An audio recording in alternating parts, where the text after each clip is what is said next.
Hello बच्चों, पीके chemistry classes में आपका स्वागत है। बच्चों, आज हम केमिकल काइनेटिक्स से, रासायनिक बलगति से आज हम क्या पढ़ेंगे। देखिए लिखा हुआ है, आज हम क्या पढ़ेंगे। शून्य कोट की अपक्रिया के लिए वेग समीकरण या समाकलित वेग नियम।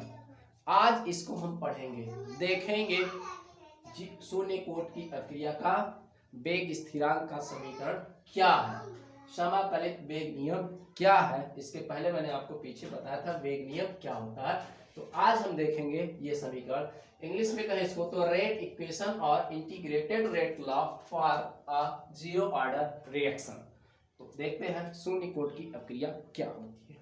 तो हमने बताया था शून्य कोट की अपक्रिया किसे कहते हैं। वे अपक्रियाएं जिनका वेग या वेग नियम जो होता है, वे अपक्रियाएं जिनका वेग या वेग नियम क्या होता है, अभिकारकों के सांद्रण के घात पर डिपेंड नहीं करता है। यानी कि अभिकारकों के सांद्रण के घात पर निर्भर नहीं करता है, शून्य कोट की अपक्रिया कहलाती है। ठीक, ये परिभाषा हमने क्या है पढ़ रखा है पीछे। तो जो बच्चे वीडियो नहीं देखे हैं पीछे के, वहाँ आपको zero order, first order, second order, third order अपक्रिया के बारे में बताया गया है और रेट लॉ के बारे में बताया गया है। वहां से आप वीडियो देखें, फिर ये वीडियो आपको और भी समझ में आने वाला है। तो देखते हैं शून्य कोट की अपक्रिया। शून्य कोट की अपक्रिया में हम मान लेते हैं क्या है, यहाँ पर आपका एक रिएक्टेंट है और एक इसमें चेंज हो रहा है। ये प्रोडक्ट में आपका चेंज हो रहा है, ये रिएक्टेंट है और ये क्या हो रहा है, प्रोडक्ट में चेंज हो रहा है। ये जो आपका रिएक्टेंट है अभिकारक ए है, आपका अभिकारक ए है और इसका प्रारंभिक सांद्रण क्या है,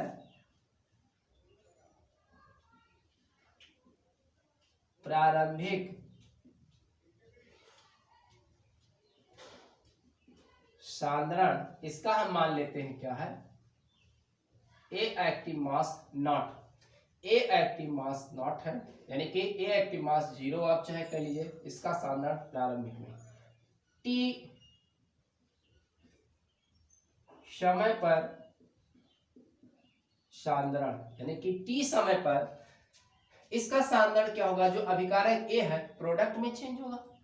अभिकारक का सांद्रण समय के साथ क्या होगा, टी समय पर सांद्रण समय के साथ घटता जाएगा, वो प्रोडक्ट में क्या होगा, कन्वर्ट होता जाएगा।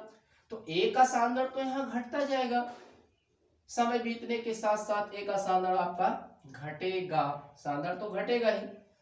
पर देखें सांद्रण यहाँ मान लेते हैं क्या हो जाता है, ए एक्टिव मास हो जाता है, टी समय पर सांद्रण ये है यहाँ पर।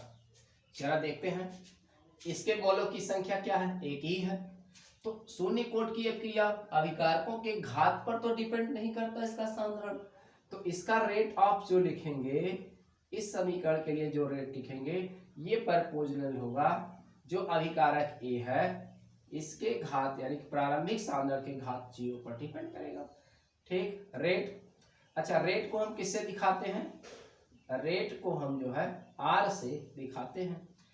अब इसको रेट यानी कि जो आपका आर है इसको हम क्या कर ले, जो रेट आर है इसको प्रोपोर्शनल चिन्ह हटा दें, एक नियतांक ले लेंगे, ये घात। ये तो आपका 0 है, इसे घात पर डिपेंड नहीं कर रहा है। तो जो ये आपका रेट यहाँ पर हुआ, यानी कि जो आर हुआ वो के क्या है, इक्वल हो गया, यानी कि कांस्टेंट हो गया। के क्या है आपका, ये कांस्टेंट यानी कि स्थिर हो गया। यानी कि रेट जो आपका वेग स्थिरांक है और जो अपक्रिया के वेग के बराबर है, ये दोनों क्या हो गए, कांस्टेंट हो गए, स्थिर हो गए। ठीक है, यहाँ कांस्टेंट है, स्थिर हो गया। यानी कि अगर हम ग्राफ यहाँ पर देखें, तो अगर हम देखें यहाँ पर ग्राफ, अगर हम यहाँ पर देखें, यहाँ पर टाइम और रेट, इधर रेट आपका बढ़ रहा है और इधर आपका टाइम बढ़ रहा है। तो आप देख रहे हैं समय, चाहे समय को भी कोई भी हो बीते, तो अभिकारक का सांद्रण समय बीतने के पास तो घटता जाता है, सांद्रण तो घटता जाता है, बट टाइम के साथ इसका रेट क्या होता है, क्योंकि रेट क्या होता है, वेग स्थिरांक के क्या है, हम बराबर है, तो इसका रेट क्या होता है, समय जैसे से बीतता जाएगा इसके रेट पर कोई भी इफेक्ट नहीं पड़ेगा, यानी कि इसका रेट क्या होगा, इसके रेट पर कोई भी प्रभाव नहीं पड़ेगा, ये स्थिर रहेगा, कांस्टेंट रहेगा, स्थिर रहेगा। ये रेट पर समय बीतने के साथ रेट पर कोई भी प्रभाव नहीं पड़ेगा। ठीक है। यहाँ पर दूसरा एक ग्राफ देखते हैं हम। अगर यहाँ हम ग्राफ लें, इधर आप रेट लें, रेट इस साइड पर लें और इस साइड पर आप क्या ले, यहाँ सांद्रण, यहाँ सांद्रण पर प्रभाव पड़ेगा रेट का। अगर सांद्रण आपका घट रहा, या आपको मालूम है सांद्रण क्या होता है, सांद्रण जो होता है अभिक्रिया का जो वेग होता है सांद्रण के क्या होता है, समानुपाती होता है, यानी कि सांद्रण बढ़ता है तो अभिक्रिया का वेग बढ़ता है, सांद्रण घटता है तो अभिक्रिया का वेग क्या होता है, घटता है। बट यहाँ पर क्या होता है, यहाँ सांद्रण भले ही यहाँ पर क्या हो रहा है, सांद्रण में परिवर्तन हो रहा हो, लेकिन सांद्रण के घटने बढ़ने से क्या होता है, इसके रेट में कोई फर्क नहीं होता है। इसका रेट क्या होता है, स्थिर होता है। इसका रेट क्या होता है, स्थिर होता है, कांस्टेंट होता है इसका रेट। हमें देखिए थोड़ा कंफ्यूजन की बात है, हम ये जानते हैं कि जैसे जैसे अभिकारक का सांद्रण घटता या बढ़ता है, अभिक्रिया की रेट भी क्या होती है, क्योंकि आप जानते हैं रेट जो होता है परपोजल एक्टिव मास, इसके क्या होता है, अभिकारक के सांद्रण के समानुपाती है। अगर ये घटता है तो ये भी क्या होता है, घटता है, ये बढ़ता है तो ये भी क्या होता है, बढ़ता है। बट एक्सपेरिमेंटल करके देखा गया है जो जीरो ऑर्डर का रिएक्शन है वो अभिकारक के सांद्रण पर डिपेंड नहीं करता। अभिकारक का सांद्रण घटता है समय के साथ साथ, बट उसके रेट पर, जो उसका रेट है उस पर कोई प्रभाव नहीं पड़ता है। उसका रेट क्या होता है, कांस्टेंट होता है, स्थिर रहता है। हाँ, लेकिन अभिकारक का सांद्रण क्या होता है लेकिन अभिकारक का जो सांद्रण होता है वो समय के साथ साथ घटता है पर रेट पर कोई प्रभाव पड़ता नहीं है, ऐसा देखा गया। ये ऐसा केवल जीरो ऑर्डर रिएक्शन में ही होता है और बाकी किसी में नहीं होता है। बाकी वैसे चलेगा नॉर्मल सब पर, अभिकारक बढ़ाएंगे रेट बढ़ेगा, अभिकारक का सांद्रण घटाएंगे रेट घटेगा, बाकी सब में ऐसा होता है। लेकिन यहाँ जीरो ऑर्डर पे क्या होता है, सांद्रण के घटाने और बढ़ाने से कोई भी फर्क पड़ने वाला नहीं है रेट पर, समय के साथ, ना तो समय के साथ। ठीक है। तो यहाँ पर क्या होता है, अब यहाँ ग्राफ आपको समझ में आ गया होगा, यानी कि समय वृद्धि करने पर आप नोट करेंगे, समय वृद्धि करने पर अभिकारक अभिक्रिया के दर पर कोई प्रभाव नहीं पड़ता है, स्थिर रहता है, और सांद्रण घटाने या बढ़ाने से भी क्या होता है, रेट पर कोई भी फर्क पड़ता नहीं है, क्या रहता हो, स्थिर रहता है। ठीक है। तो ये दोनों ग्राफ इसका होगा, ये बता रहा आपका ग्राफ समझ में आ गया। रेट टाइम चाहे जितना बढ़ा ले आप, रेट पर कोई फर्क नहीं पड़ेगा, सांद्रण आप चाहे जितना घटा बढ़ा ले, रेट पर कोई भी फर्क पड़ने वाला नहीं है।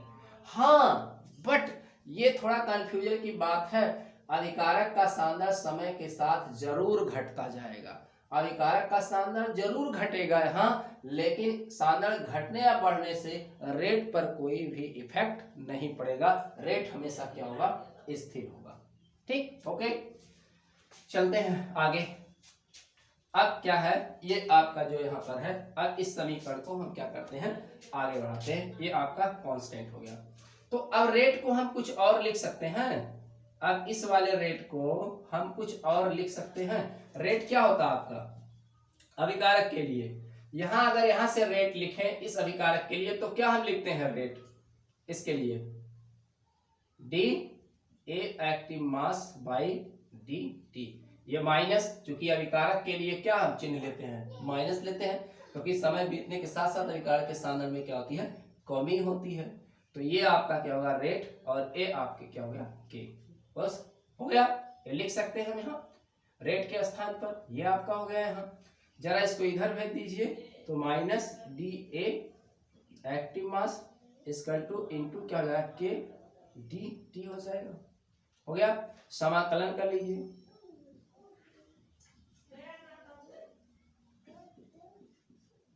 करने पर, समाकलन करने पर क्या हो जाएगा, तो ये आपका हो जाएगा यहाँ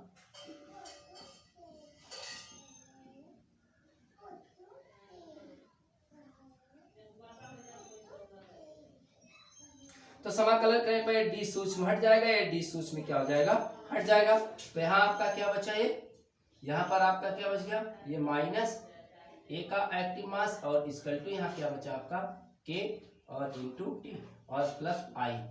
आई क्या है बच्चों, जब समाकलन करते हैं तो डी सूक्ष्म जब हटता है तो आई क्या होता है, एक नया समाकलन स्थिरांक जोड़ लेते हैं आई। तो आई क्या है, यहाँ आई क्या है, समाकलन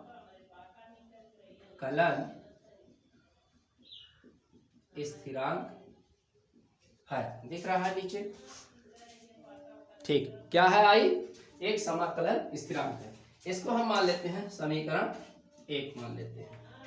ठीक, चलिए इधर देखते हैं, इसको मिटा देते हैं, ग्राफ बना लेंगे। ग्राफ में क्या बनाना आपको, रेट के साथ टाइम और रेट के साथ, टाइम बढ़ाने पर रेट पर क्या होगा, कोई भी फर्क नहीं पड़ेगा। स्टैंडर्ड घटाने बढ़ाने पर भी रेट पर कोई भी प्रभाव नहीं पड़ेगा। हाँ, लेकिन स्टैंडर्ड क्या होगा, समय के साथ साथ क्या होगा, वो घटता रहेगा। ठीक है, अब देखिए क्या हो गया, जब अब यहाँ मान ले जब क्या हो t इक्वल टू 0 हो, तब क्या होगा, आपका जो ए एक्टिव मास होगा ये क्या होगा, ए एक्टिव मास इक्वल टू क्या हो जाएगा, ये 0, ए एक्टिव मास 0 पर, टाइम 0 पर। तो देखिए ये आपका हो गया। अब इस वैल्यू को यहाँ इस समीकरण पर रख दीजिए। जब इस समीकरण में आप यहाँ रखेंगे तो ये आपका 0 हो जाएगा, यहाँ टी रखेंगे तो 0 हो जाएगा, और ये आपका बचा क्या है, यहाँ तो रख दीजिए minus A active mass equal to, अच्छा ये और ए इसको 0 रखिए, ए नॉट हो जाएगा। ए एक्टिव मास के स्थान पर क्या रखना है, ए एक्टिव स्थान के मास पर ए एक्टिव मास नॉट रखना है, तो यहाँ पर आप रख दीजिए ये, और ये आपका 0 हो गया। तो बचा है आपका क्या, यहाँ आई, तो आई इक्वल टू आपका ये बचा, ये आपका क्या हो गया, दूसरा समीकरण। तो यहाँ पर रखिए इन वैल्यू को, यहाँ पर आप रखेंगे 0 हो जाएगा, तो आई बचा, और ए एक्टिव मास के स्थान पर क्या रख लिया गया, 0 टाइम पर ये रख लिया गया, ए एक्टिव मास नॉट रख लिया गया। ठीक है, ये हो गया, तो ये दूसरा समीकरण हो गया। अब समीकरण 2 का मान समीकरण 1 में रखने पर रख दीजिए, यहां रख दीजिए, तो ये क्या हो जाएगा, minus A active mass equal to ये के टी। जरा ये आई की वैल्यू यहाँ रखे, ये आई है यहाँ, ये आई यहाँ आई की वैल्यू रखे, क्या हो जाएगा, माइनस का क्या हो जाएगा, माइनस से माइनस का ए एक्टिव मास नॉट, ये होगा। जरा के टी बराबर करिए, के टी इक्वल टू क्या हो जाएगा आपका, यहाँ से के टी इक्वल टू आप करिए, क्या हो जाएगा यहाँ से, ये देखिए इधर चला आएगा, A active mass nought minus A active mass, ये हो जाएगा।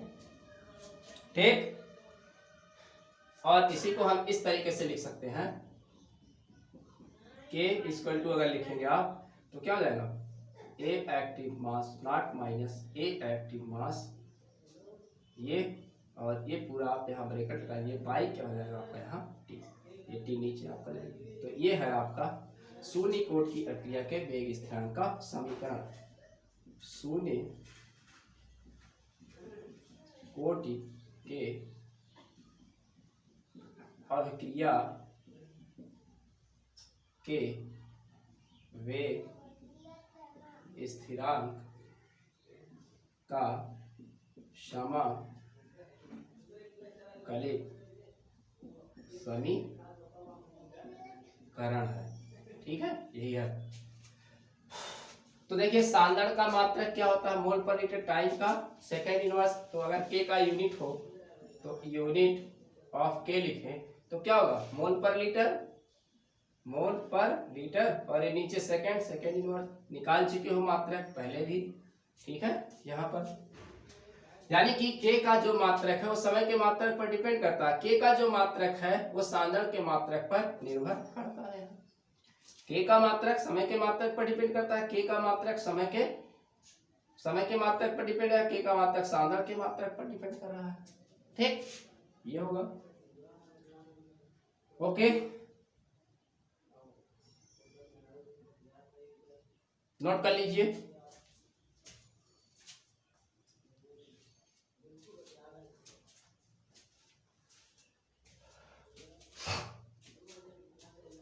ये आपका समीकरण है, नोट कर लीजिए। हो गया, चलते हैं आगे।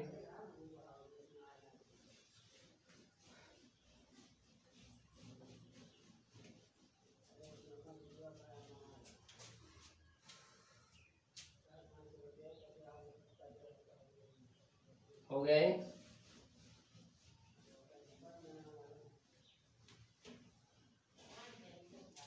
जरा देखो इस समीकरण को हम इस फॉर्म में लिख सकते हैं। इस समीकरण को यहां पर देखिए, ये समीकरण किस फॉर्म में है? आपने पढ़ा रेखीय समीकरण, रेखीय समीकरण से तुलना करिए। रेखीय समीकरण से क्या कर लीजिए? तुलना कर लीजिए। ठीक है,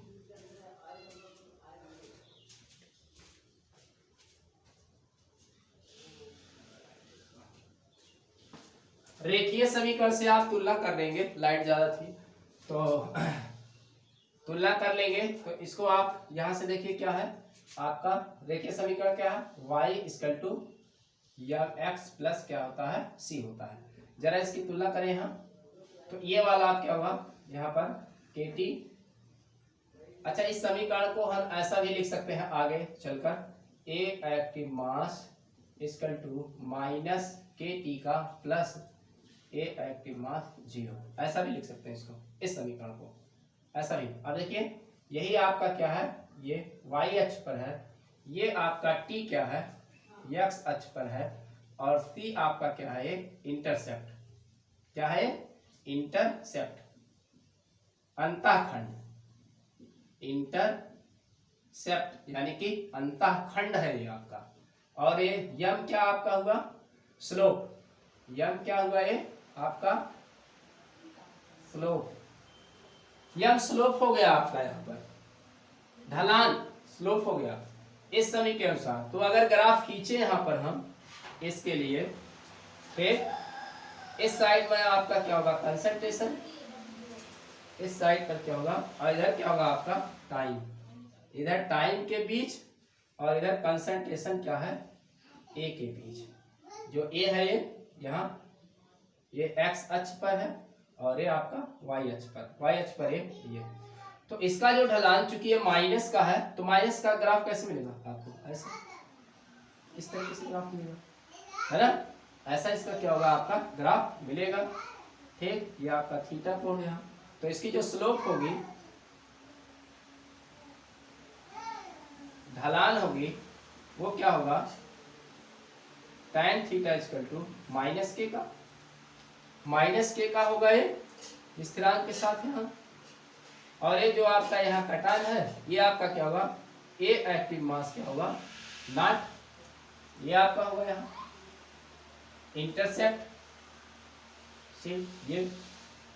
ठीक, तो ए इसके लिए आपकी क्या होगी? स्लोप जो है इस तरीके से मिलेगी। ठीक है, तो ये आपका होगा क्या हुआ है? शून्य कोण की ये ग्राफ जो है टाइम और कंसंट्रेट के साथ। ठीक है, अच्छा, ये जो आपने समीकरण निकाला है, इसमें क्या क्या है चीजें हैं? सभी चीजें इसमें क्या, के क्या आपका? के क्या है? वेग स्थिरांक है। ठीक, और ए एक्टिव मास क्या है आपका? प्रारंभिक सांद्रता, स्टार्ट में बताया, प्रारंभिक सांद्रण किसका? अभिकारक का। ये क्या है? ए एक्टिव मास क्या है? टी समय बाद अभिकारक के शेष सांद्रण। अभिकारक का शेष सांद्रण है, बची हुई मात्रा कहलाती है शेष मात्रा। इसकी बची होती है, जो टी समय के बाद शेष बचती है, वो ये होती है। टी क्या है? समय। और ये समय कब से कब से है? जब आपका ए एक्टिव मास 0 से क्या हो? ए एक्टिव मास में क्या होता है? चेंज होता है, परिवर्तित होता है। जब यहाँ पर इसका क्या होता है, इतने का परिवर्तन होता है तब का ये समय है आपका यहाँ। ठीक, तो आप इसको नोट कर लेंगे। अब हम इसका देखते हैं अर्धायु। क्या देखते हैं? अर्धायु।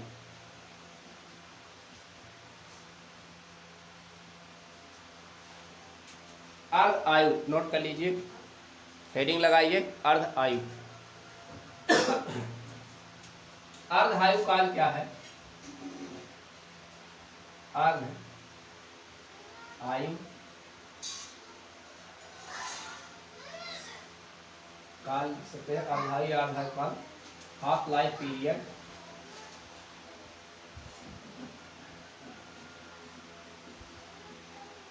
इसको हम दिखाते हैं किससे?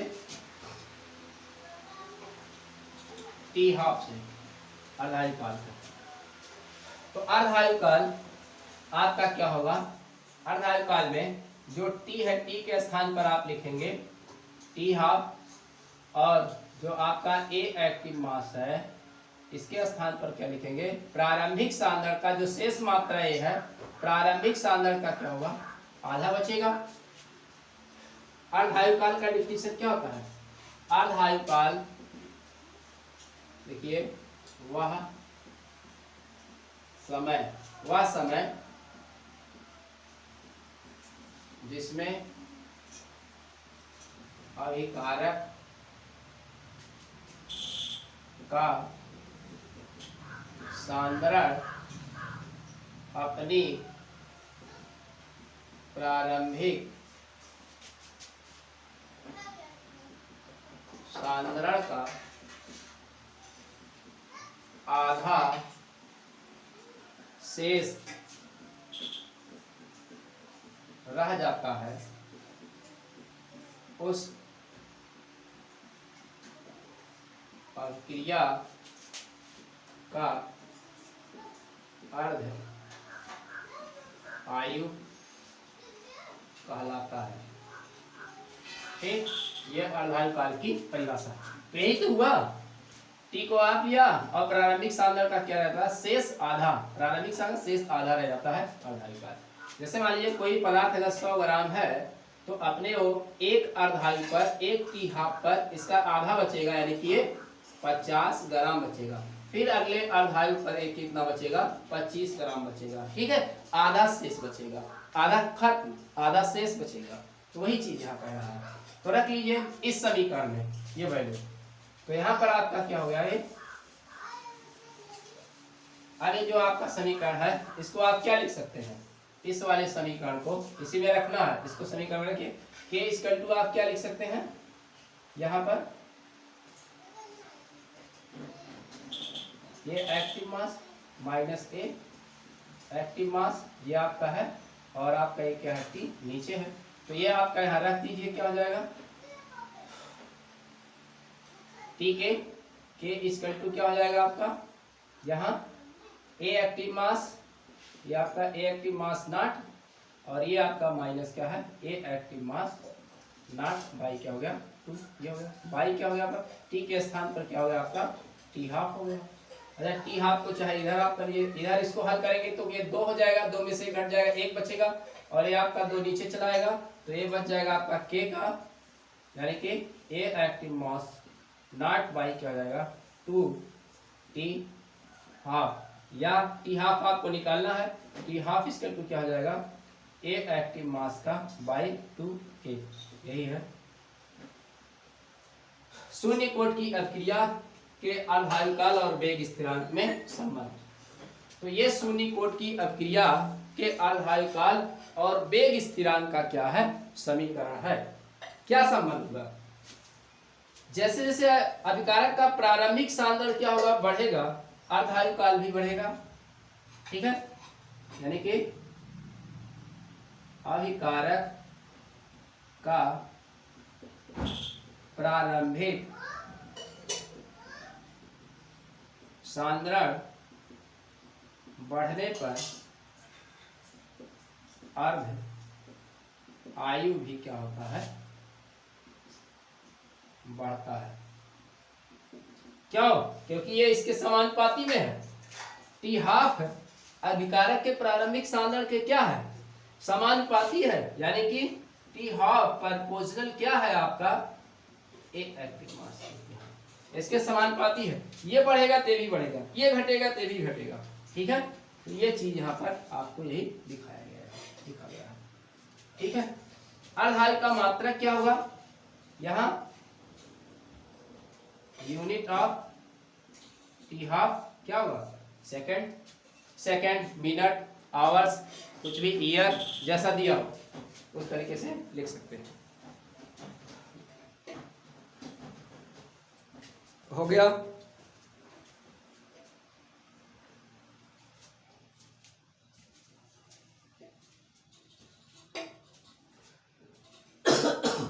और कुछ किताबों में क्या होता है, जो प्रारंभिक सांद्र होता है उसको स्मॉल ए मान लेता है।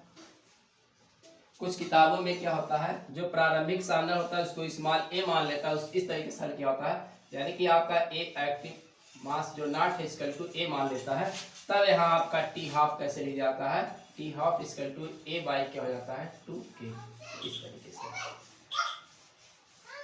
ठीक है, ये चीज इतना मोल पर लीटर। ठीक, ये है आपका ए सांद्र मान लिया, ये चीज हो जाएगा इसके स्थान पर। कुछ किताबों में से लिखा होता है।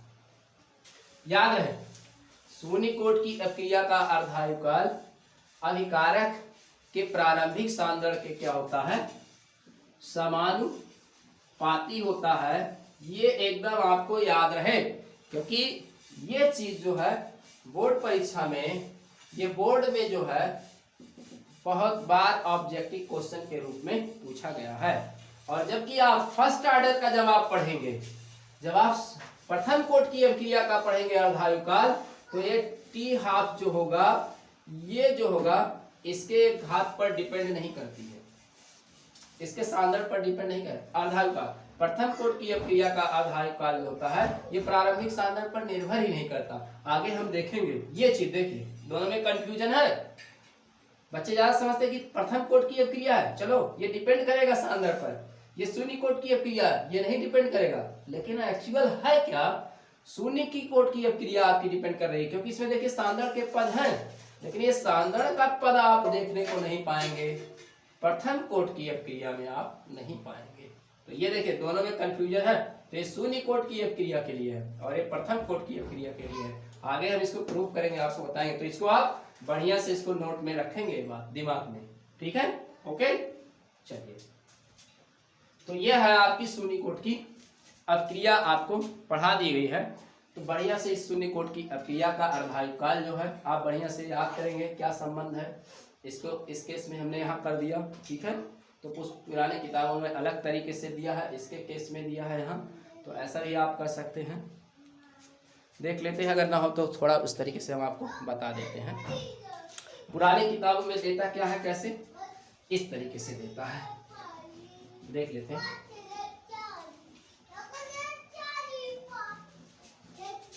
पुराने किताबों में देता है, ये आपका है कोई क्या है यहाँ प्रोडक्ट है, ऐसे देता है, और यहाँ प्रारंभ में सांद्रण ए ले लेता है, यहाँ 0, और टी समय पर सांद्रण यहाँ पर ले लेता है, यहाँ हमारा सांद्रण एक्स में चेंज हुआ, यहाँ क्या होगा ए माइनस एक्स हुआ। तब यहाँ ये क्या कर लेता है, जो रेट हो जाता है वो जो है रेट क्या होगा इक्वल टू के, और ए के सांद्रण के क्या होगा, ये घात 0 पर डिपेंड करता है। तो रेट आप क्या लिखते हैं, ये तो 0 हो गया, रेट आपका क्या हो गया, के क्या हो गया बराबर हो गया। तो रेट आप क्या लिखते हैं, dx बाई dt, और इक्वल टू क्या हो गया आपका ए के। तो यही को आप समाकलन कर लेते हैं, dx इक्वल टू क्या हो जाएगा k इंटू dt। जब इसी का आप क्या कर लेते हैं, समाकलन करते हैं, तब क्या हो जाता है, यहाँ आपका x बचता है और यहाँ क्या होता है k t बचता है। तो यही आपका क्या हो जाता है, पुराने किताबों में से देता है, इस तरीके से ये आपका देता है। तो ये शून्य कोट की अभिक्रिया के वेग स्थिरांक का समीकरण है। ठीक है, इस तरीके से देता है। और इसी की अर्धायु काल जब कहते हैं, तो इस समीकरण में रख के अर्धायु काल आप निकाल लीजिए, तो क्या हो जाता है, यही x इक्वल टू क्या हो जाता है a/2 हो जाता है, और अर्धायु काल में और आपका टी इक्वल टू क्या हो जाता है, टी हाफ हो जाता है। तब आप यहाँ पर रख लेंगे एक्स इक्वल टू क्या हो गया आपका यहाँ के इंटू टी हो गया। तो एक्स की वैल्यू क्या है, a/2 है, और यहाँ टी के है इंटू, और एक यहाँ आपका टी क्या हो जाएगा आपका हाफ हो जाएगा। जरा आप देखिए यहाँ पर जब टी हाफ यहाँ पर लिखेंगे तो क्या हो जाएगा, a/, क्या हो जाएगा 2k। देखिए आ गया कि नहीं, ये अर्धाकाल।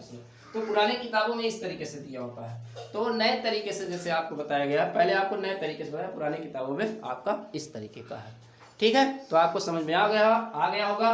तो हम यहीं पर ये वीडियो संपन्न करते हैं, फिर आपको हम प्रथम कोट की अपक्रिया का वीडियो लेकर आपके सामने